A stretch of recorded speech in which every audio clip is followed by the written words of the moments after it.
ኢትዮጵያ ማጠፋም በተዋህዶ ሃይማኖት የጸናች ናት። በድንግል ማርያም የተቀደሰች ናት። በደስታ ችግኝ ተከላ የሚወጣ የተሰየፉ ሕፃናትን ደም ሲመለከቱ ልባቸው በደስታ የሚፈካ መሪዎች ባሉበት ሀገር በመላው ዓለም የምትገኙ ኦርቶዶክሳውያን ወገኖቻችን በሙሉ ከሁሉ አስቀድሞ በአምላካችንና በመድኃኒታችን በኢየሱስ ክርስቶስ ሰላም የተወደዳችሁ የእግዚአብሔር ቤተሰቦች የእናታችን የቅድስት ድንግል ማርያም የአስራት የአደራ ልጆች እንዲሁም የመድህን ሚዲያ ቤተሰቦችና ተከታታዮች በያላችሁበት የዓለም ዳርቻ የእግዚአብሔር ሰላም የእናታችን የቅድስት ድንግል ማርያም አማላጅነቷ አይለያችሁ አይለይን። ዛሬም እንደተለመደው ወደ እናንተ አዳዲስ ቪዲዮዎችን ይዤ መጥቻለሁኝ። እንግዲህ ሰሞኑን በተለያዩ ገዳማትና አድባራት መነኮሳትና አባቶች ላይ የተለያዩ ጥቃት እየደረሰ እንደሆነ አብዛኞቻችን ሰምተናል። ቲክቶክ ፕላትፎርም እና የተለያዩ ሶሻል ሚዲያዎች ላይ በተለያየ አንግል በተለያየ አስተያየት ብዙ ሀሳቦች ቀርበዋል። እንግዲህ በተለይ በዝቋላ አቡነ ገብረ መንፈስ ቅዱስ ገዳም አባቶች ተገደሉ፣ አባቶች ታሰሩ የተባለ ብዙ ነገሮች እየተወራጨ ነበር። ሁላችንም እንግዲህ ድምፅ ሆነን የኔታ ይባቤ እንዲፈቱ አድርገናል ማለት ነው። እንግዲህ ያ ነገር አሁንስ ቀንሷል ወይስ አልቀነሰም፣ ቆሟል አልቆመም የሚለው ነገር እንግዲህ እንደሰማነው መረጃ እዛ ገዳም ላይ አሁን የሰላም ሁኔታ እየተረጋጋ ነው የሚሉ ነገር አሉ። እንግዲህ በዛ ጉዳይ ብፁዕ አባታችን አቡነ ጴጥሮስ በሀገር አሜሪካ እየኖሩ እንደዚህ አይነት ጥብቅ መልእክት አስተላልፈዋል ማለት ነው። እና ይሄ መልእክት የተላከው እንግዲህ ለጠቅላይ ሚኒስቴሩ ነው። ጠቅላይ ሚኒስቴሩን እባካችሁ ሰላም እንፈልጋለን፣ ፍቅር እንፈልጋለን። የኢትዮጵያ ኦርቶዶክስ ተዋሕዶ ቤተክርስቲያን አማኞች ህዝቦቿ የሚፈልጉት ሰላምና ፍቅር ነው። ስለዚህ እባካችሁ የሚል መልእክት አስተላልፈዋል ማለት ነው። ይህን መልእክት ከሰማን በኋላ ቀጣይ የሆነ ቪዲዮ አለ። ያን ቪዲዮ አይተን የምንመለስ ነው የሚሆነው። ወደ መጀመሪያው ቪዲዮ ወሰዳችሁና ሀሳባችን እንሰጣለን። ሰላም የተወደዳችሁ ውድ ኦርቶዶክሳውያን በያላችሁበት የዓለም ዳርቻ የእግዚአብሔር ሰላም የእመቤታችን የቅድስት ድንግል ማርያም አማላጅነት አይለያችሁ። እንግዲህ ሰሞኑን አዳዲስ መረጃዎች ይወጡ በተለይ በገዳማትና በኢትዮጵያ ኦርቶዶክስ ተዋሕዶ ቤተክርስቲያን ዙሪያ በተለይ በዝቋላ አቡነ ገብረ መንፈስ ቅዱስ የተለያዩ ብፁዓን አባቶች እንዲሁም የተለያዩ ገዳማውያኖች ከገዳማቸው ለቀው እየወጡ እንደሆነ እንዲሁም የተገደሉና የተረሸኑ የተገረፉ እየታሰሩ እንደሆነ አዳዲስ መረጃዎች እየወጡ እንደነበር እናስታውሳለን። በአሁን ሰዓትም ከዝቋላ አቡነ ገብረ መንፈስ ቅዱስ አብዛኞቹ ገዳማውያን እና መነኮሳት ከገዳሙ እንደወጡ አዳዲስ መረጃዎች እየደረሱን ይገኛሉ። እንዲሁም በሀገር አሜሪካ የሚገኙት አቡነ ጴጥሮስ ይህን ጉዳይ በመስማትና ይህን ነገር ከአእምሯቸው ውስጥ አስገብተው ጠቅላዩን እንደዚህ ሲሉ መልእክት አስተላልፈውለታል። ይቺ ሀገር በሕፃናትና በተለያዩ አዛውንት ደም የምትጸድቅ ሀገር ነች ብለው ነው የሚያምኑት። ነገር ግን በኢትዮጵያ ኦርቶዶክስ ተዋሕዶ ቤተክርስቲያን በክርስትና ውስጥ የጸደቀችና የለማች ሀገር እንደሆኑ ለምን ትረሳ ይሆን? ይቺ ሀገር ችግኝ እየተከለች የተለያዩ ሕፃናት ደም እየፈሰሰ በነሱ ደም በነሱ የደም ጎርፍ ነው ወይ ይቺ ሀገር የምትጸናው? ስለዚህ ይችን ሀገር ሰላም ለምንድን ነው የማታስከብሩት? ነገሩስ እንዲህ ነው ወይ? ሀገሪቷና ህዝበ ምዕመኗ እኮ ሰላምን ነው የሚፈልገው። የማንም የሰው ልጅ ሲገደል የማንም የሰው ልጅ በአላግባብ ሲታሰር ማንም ሰው ማየት አይፈልግም። ሲሞት ነጠላ ዘቅዝቆ ማልቀስ ወይንም ሄደው በየቤቱ እናዝናለን ነፍስ ይማር ማለት ብቻ በቂ ነው ወይ? የሆኑ አንድ አካል አንድ ወይንም ታዋቂ ነገር ሲሞት እኮ እርሶም ከሰው ቤት ሆነው ሄደው ያጽናናሉ፣ ነፍስንም በአጸደ ገነት ያሳርፍልን ብለው ይመርቃሉ። ይሄ ማለት ውስጥ አግባብ ነው ወይ? ገና ካሁኑ ያለው ነገር ሳይጸድቅ የህፃናትና የተለያዩ የአዛውንቶች ደም ከመፍሰስ ሳይቆም እናንተ እርሶስ ወደ የቤቱ ሄዳችሁ ማጽናናት አግባብ ነው ወይ ብለው እንዲህ አይነት መልእክት አስተላልፈዋል። በመሆኑም ብፁዕ አቡነ ጴጥሮስ በተለያዩ ገዳማትና አድባራት ላይ በኢትዮጵያ ሀገር እየዞሩ ገዳማትና አድባራት እንደሚባርኩ ከህዝበ ምዕመኑም ጋር በመሆን ህዝበ ምዕመኑን እየባረኩ እንደሚኖሩ እናስታውስ ነበረ።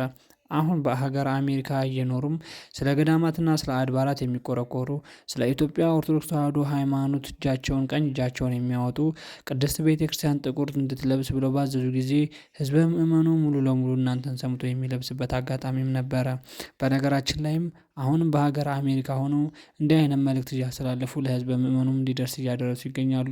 ገዳማትና አድባራትን ጠብቁ፣ በየገዳሙም እየሄዳችሁ ጸልዩ።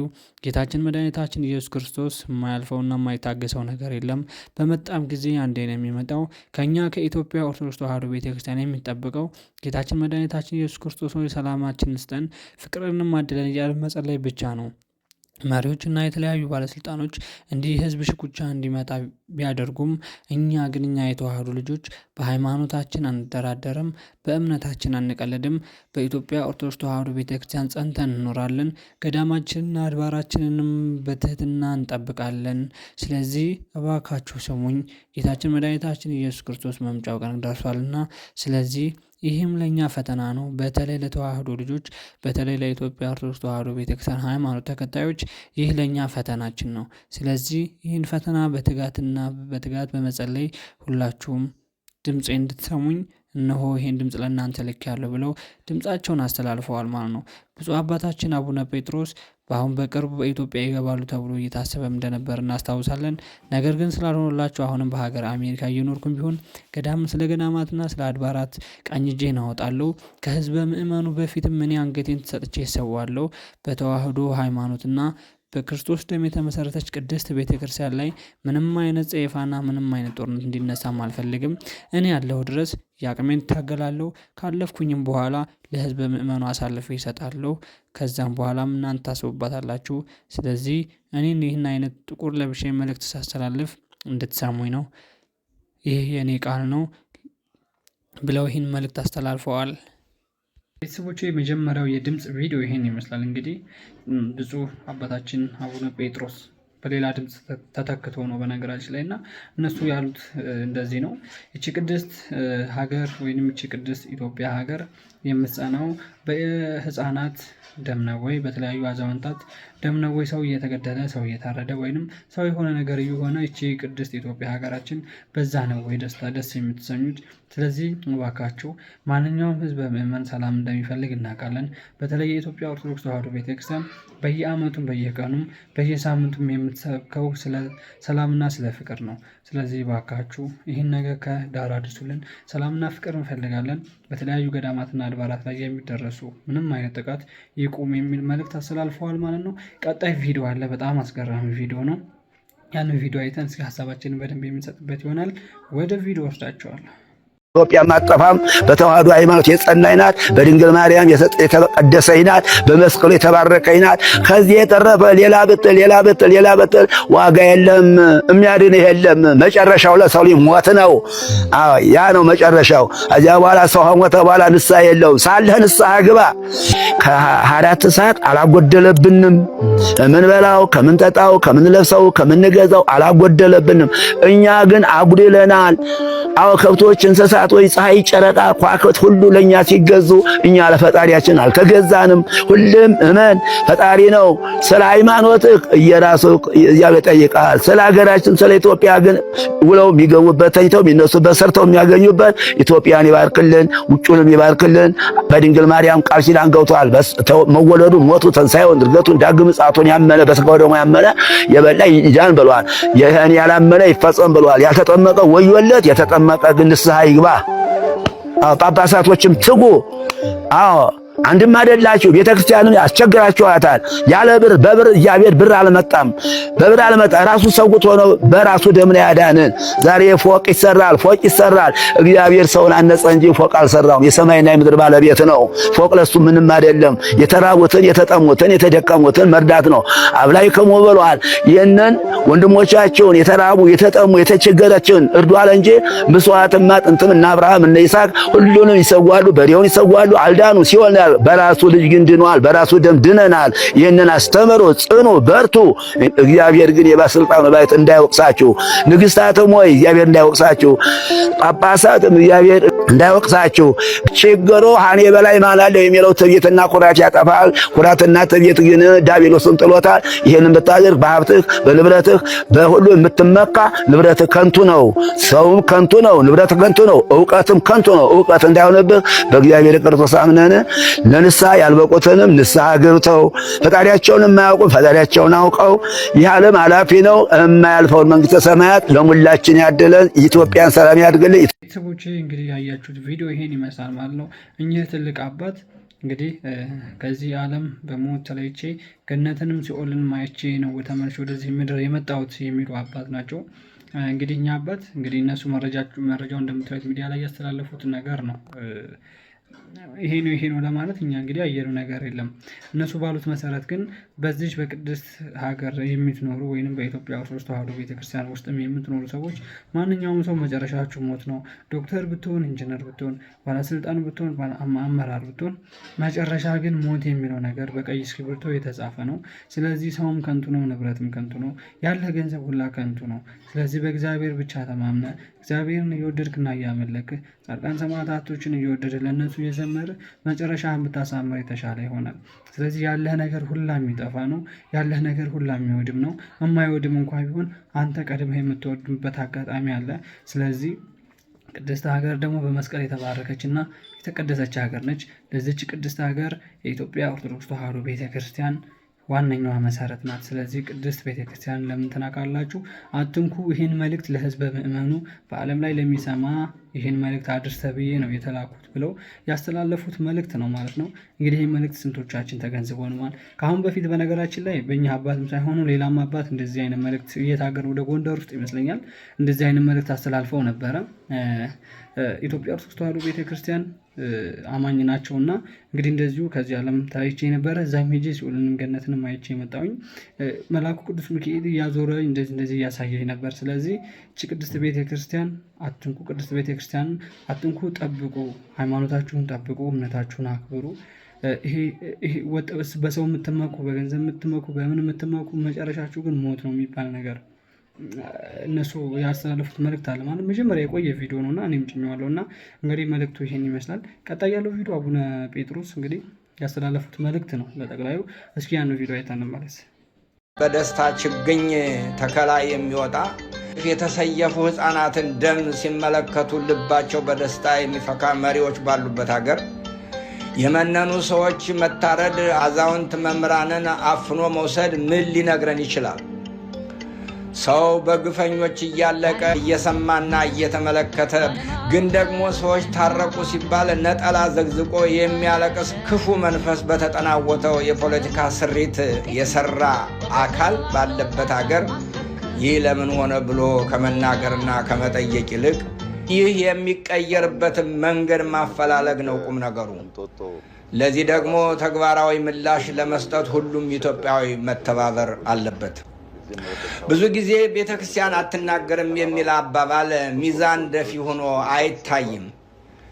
ምን ስንናገርና ማን ሲናገር ነው የምንሰማው የሚለው ጥያቄ መመለስ አለበት። ከዚህ ተነስተን ቤተክርስቲያንስ ማናት ብለን ብንጠይቅ ቤተክርስቲያን የምትባለዋ ከፓትርያርክ እስከ ተራ ምዕመን ያሉት አባላት በሙሉ ናቸው የሚል መልስ እናገኛለን። ስለዚህ እነዚህ አብያተ ክርስቲያናትና በዚች ቤተክርስቲያን ያሉ ምዕመናን በየትኛውም ጊዜና ቦታ ጮኸው እየተናገሩና እያለቀሱ ነው። ሆኖም ግን የሚሰማ ጆሮ፣ የሚያስተውል አእምሮ ከሌለ ለማንና ምን እንዴት ብንናገር መናገር ቢኖርብን ነው የምንሰማው ብለን እንጨነቃለን። የችግሩ ምንጭ መነሻና መድረሻ ከነማስረጃው ራሳቸው በኮድ ነግረውናል። አቶ ጠላቴ ነው ብለው ይህን ቁልፍ ሲፈቱትም ደግሞ አማራ ይጥፋ፣ ትግራይ ይጥፋ፣ ኦሮሞ ይጥፋ ተብሎ ተወስኖ ተነግሮናል። ስለዚህ እያጠፋችሁ ነው፣ ለወደፊትም አጠፋችኋለሁ እያለ የሚነግረንን መስማት ካልቻል ማን ቢነግረን ነው የምንሰማው? ገዳዩ እኔ ነኝ የማጠፋችሁም እኔ ነኝ ብሎ እየተናገረ ጦርነት በሕዝባችንና በልጆቻችን ላይ አውጆ ሞክሩኝ እያለ እየፈከረ ነው። እርሱን መገዳደርና ልክ ማስገባት መብታችንን ማስጠበቅ ካቃተን ማን ቢነግረን ነው የምንሰማው? ይህንስ ለመቀልበስ ምን ነው ተቸገርን? ቤተ ክርስቲያን ይህን የሚጠይቅ የህብረተሰብ ክፍል ማለትም ሴት፣ ወንድ፣ ወጣት፣ ምሁር ምን ነው ጠፋ ትላለች። ትውልድ ከምድረ ገጽ ሲጠፋ፣ ሀገር ስትፈርስ እነዚህ አካላት ምን እያደረጉ ነው የሚለው አንኳር ሀሳብ ቤተ ክርስቲያናዊ ጥያቄ ነው። የሞት፣ የመከራ፣ የረሃብ፣ የሰቆቃ ዜና በየጊዜው እያየን እየሰማን ምን ነጋሪ ያስፈልገናል? ሞት የሚያስፈነድቃቸው፣ ሰቆቃ የሚያስጨፍራቸው መሪዎች አሉን። ለመግደል ደግሞ ከላይ እንዳልነው የመግደያ ልዩ ኮድ ሰጥተው እየገደሉ ነው። ገዳዮቻችን በግልጽ ነግረውናል። አማርኛ ተናጋሪ ጨካኝና ክፉ ነው፣ ስለሆነም መሞት አለበት። ኦሮሞኛ ተናጋሪውም ስለማይታመን ትግረኛ ተናጋሪዎችም ስለሚጨቁኑ መጥፋት አለባቸው እያሉ ይህንን ክፉ ሰይጣናዊ ስራ የሚሰራ አካል አቁም በማለት መስራትና መናገርም ያለብን ሰዋዊ ግዴታችን ነው። ግዴታችንን የምንወጣው ደግሞ ሌላ አካል ሳይሆን እኛ ራሳችን ሁላችን ነን። ምክንያቱም አሁን ባለንበት ጊዜ የኢትዮጵያ ኦርቶዶክስ ተዋሕዶ ቤተክርስቲያን የያዘችው ህዝብ ቁጥር ከሌሎች አኳያ ሲታይ አብላጫ ሆኖ እናገኘዋለን። ይህ ህዝብ ተናገረ፣ ተግባራዊ እንቅስቃሴ ያደረገ ማለት አገርን መቀጠል ያስችላል ማለት ነው። በመላው ዓለም የምትገኙ ኦርቶዶክሳውያን ወገኖቻችን በሙሉ ከሁሉ አስቀድሞ በአምላካችንና በመድኃኒታችን በኢየሱስ ክርስቶስ ሰላም ፍጹም የሆነ ሰላምታ እናቀርብላችኋለን። በዓለም ሳላችሁ መከራ አለባችሁ እንዳለ መድኃኒታችን ኢየሱስ ክርስቶስ በዚህ ወቅት ቦታና ጊዜ ሳይገድበው የመከራ እሳት የማይገርፈው የዓለም ክፍል የለም። ይልቁንም በኢትዮጵያ በተለይም በኢትዮጵያ ኦርቶዶክስ ተዋሕዶ ቤተክርስቲያን ካህናትና ምዕመናን ላይ እየወረደ ያለውን የመከራ ዶፍ የሚያቆም ጠፍቶ በየዕለቱ ከዓይኖቻችን የደም እንባ ከማዝነብ በስተቀር ያተረፍነው አንዳችም ነገር የለም። እንባችን የሚያብስ ጠፍቷል። ከሰሞኑ ሌሊትም ቀንም እንድናነባ የሚያደርግ መከራ ከተለያዩ ሚዲያዎች ሰምተን እጅግ አዘን። ዓይኖቻችን እንቅልፍ አልባ ሆኑ። ከጣዕመ ዓለም ርቀው በየዋሻው ዘግተው ለሀገርና ለሕዝብ የሚጸልዩትን አባቶች በአሰቃቂ ሁኔታ መግደል፣ ሌሎችንም አግቶ ማጋዝ የሰሞኑ እንደ አዲስ አጀንዳ በመሆኑ አዘናችን የመረረ አድርጎታል። የመከራውን አሰቃቂነት ነቢየ እግዚአብሔር ዳዊት ሲገልጥ ዓይኖቼ በመከራ ፈዘዙ፣ አቤቱ ሁልጊዜ ወደ አንተ እጮኻለሁ፣ እጆቼን ወደ አንተ ዘረጋሁ። ይህ የቅዱስ ዳዊት መዝሙር የኢትዮጵያውያን መዝሙር ይሆን ዘንድ አብረን እንመልከተው። በሌላኛው መዝሙሩ ዳዊት ሰቆቃውን ሲገልጽ ማረን አቤቱ ማረን፣ ንቀትን እጅግ ጠግበናልና፣ የባለጠጎች ስድብና የትዕቢተኞች ንቀት ነፍሳችን እጅግ አጠገባት። መዝሙር 123 ቁጥር 3 እያለ የተማጽኖ ዝማሬውን ያስከትላል። የዚህ ዘመን የኢትዮጵያ ነገር እንባ ባህር ሆኖ ሰው ቢያሰጥም፣ ደም ጎርፍ ሆኖ ሰው ጠራርጎ ቢወስድ፣ የሚሰማ ጆሮ፣ የሚያይ ዓይንና የሚያስተውል አእምሮ የለም ብንል ተገቢነት ያለው አባባል ነው። ይህን የምናገረው ወይ የማስታውሰው ሞት ስለሚያስፈነድቃቸው፣ የተራበ ሰው ሲያዩ ስለሚያስደስታቸውና የበላ የጠጣ ሲያዩና የሰመረ ሕይወት ሲመለከቱ ሐዘን ስለሚሰብራቸው ፖለቲከኞቻችን አይደለም። መልእክቱ ለሁላችን ይልቁንም ለእያንዳንዳችን ነው። መልካም ነገር በሕዝብ መካከል ሲመለከቱ በሐዘን ልባቸው የሚሰበር፣ ነገር ግን ደግሞ ያጡ የነጡ ድሆችና በቢላዋ የታረዱ በሰይፍ የተሰየፉ ሕፃናትን ደም ሲመለከቱ ልባቸው በደስታ የሚፈካ መሪዎች ባሉበት ሀገር የመነኑ ሰዎች መታረድ፣ አዛውንት መምህራንን አፍኖ መውሰድ ምን ሊነግረን ይችላል? ቤተሰቦች ይህ መልእክት እንግዲህ ብፁዕ አባታችን አቡነ ጴጥሮስ ያስተላለፉት መልእክት ነው ማለት ነው። እንግዲህ ብፁዕ አባታችን እቺ ቅድስት ሀገር እየጸደቀች ያለው ተብሎ የሚሰማቸው የተለያዩ ህፃናት ደም ነው። ስለዚህ ለምንድን ነው የህፃናት ደም የሚፈሰው? የተለያዩ አዛውንቶች ለምንድን ነው የነሱ ደም የሚፈሰው? ገዳማውያን አለአግባብ ለምንድን ነው የሚታሰሩት? ለምንድን ነው የሚገደሉት? የተለያዩ መምህራኖችና በተለያዩ የስራ ዘርፍ ላይ ያሉ ሰዎችስ ያለ አግባብ ለምንድን ነው እየተገፉና እየተገፈፉ ያሉት? ስለዚህ ይሄ ነገር እግዚአብሔር አምላክም እኮ የሚፈቅዱ አይደለም። ቅድስት ቤተክርስቲያንና ቅድስት ሀገር የጸናችው በአንዲት በኢትዮጵያ ኦርቶዶክስ ተዋሕዶ ቤተክርስቲያንና በጌታችን በመድኃኒታችን በኢየሱስ ክርስቶስ ቃል ነው። ስለዚህ እነሆ ይሄ ነገር መሆን የለበትም ሲሉ ለጠቅላዩ ያስተላለፉት መልእክት ይሄን ይመስላል ማለት ነው። ቤተሰቦቼ የመጨረሻው ቪዲዮ ይሄን ይመስላል። ቸር ቆዩ። ቤተሰቦቼ የመጨረሻው ቪዲዮ ይሄን ይመስላል ማለት ነው። እንግዲህ ብፁዕ አባታችን አቡነ ጴጥሮስ ከሀገር ውጭ በሀገር አሜሪካ ሆነው ያስተላለፉት መልእክት ነው። ይህ እነሱ ያስተላለፉት እንግዲህ ለቅድስት ቤተክርስቲያንና ለኢትዮጵያ ሀገራችን ስለሚቆረቆሩ ነው። ኢትዮጵያ ሀገራችን በቅድስት ቤተክርስቲያን የጸናችና የጸደቀች እንደሆነች ሜቢ ታሪክ የሚናገረው ነገር አለ። እኛ እንግዲህ ታዳጊ ልጆች ስለሆነ አብዛኞቻችን ስለማናቅ ነው። ብፁዕ አቡነ ጴጥሮስ እንግዲህ ስለ ገዳምና ስለ ኢትዮጵያ ኦርቶዶክስ ተዋሕዶ ቤተክርስቲያን ስለሚቆረቆሩ በጣም እጃቸውን ስለሚበላቸው ነው። ከአሁን በፊትም የተናገሩት ንግግር አለ። የኢትዮጵያ ኦርቶዶክስ ተዋሕዶ ቤተክርስቲያን ጥቁር በለበሰች ሰዓት ሁላችሁም ጥቁር ልበሱ፣ የኢትዮጵያ ኦርቶዶክስ ተዋሕዶ ቤተክርስቲያን የተደፈረች የታነጸው ህንፃ እየፈረሰ ነው። ስለዚህ ለምንድን ነው እንደዚህ የሚሆነው በማለት ቀኝ እጃቸውን አውጥተው እናንተ በፊት እኔ መሰዋት ያለብኝ ብለው ከፊት የቀደሙ ብፁዓን አባቶቻችን እነሱ ናቸው ማለት ነው። ስለዚህ ብፁዕ አቡነ ጴጥሮስ ከዚህ በላይ እድሜና ጤና ይስጥልን፣ ቅድስት ቤተክርስቲያን የሚያገለግሉበትን ረጅም እድሜ ይስጥልን። ይሄ የኔ ምርቃት ነው ማለት ነው። ቤተሰቦች የመጨረሻው ቪዲዮ ይሄን ይመስላል። ቀጣይ ቪዲዮ እንገናኛለን። ላይክ፣ ሼር፣ ሰብስክራይብ ያደረጋችሁ ቤተሰብ ሆኑ፣ አገልግሎቱን ደግፉ። ቀጣይ እስክንገናኝ ቸር ሰንብቱ።